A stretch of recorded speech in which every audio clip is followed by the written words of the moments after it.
New revelations related to last year's toxic train derailment in East Palestine. The NTSB is sharing its findings that the decision by Norfolk Southern to release and burn toxic chemicals from 5 derailed train cars may have been the wrong one.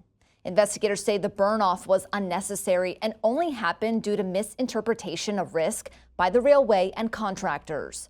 The information coming during the board's final meeting on the derailment on Tuesday. After the train derailed in February of 2023, a fire erupted, heating up 5 tank cars containing toxic vinyl chloride. The NTSB said the railroad and contractors ignored the fact the temperature of the cars was dropping, an indication the threat of an explosion had fallen.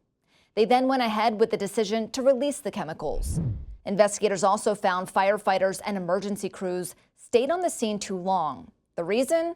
Norfolk Southern failed to share time-sensitive information that toxic chemicals were on the train until an hour after first responders arrived. The NTSB said this resulted in greater exposure of emergency responders and to the public to post-derailment hazards.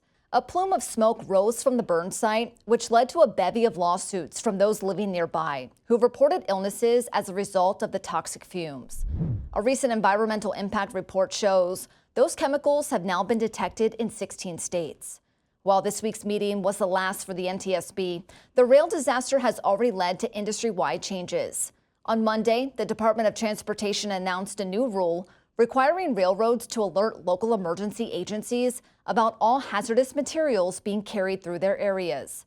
The NTSB's final report is expected in several weeks, with findings and recommendations. For Straight Arrow News, I'm Lauren Taylor. For more updates to the East Palestine derailment and more, download the Straight Arrow News app.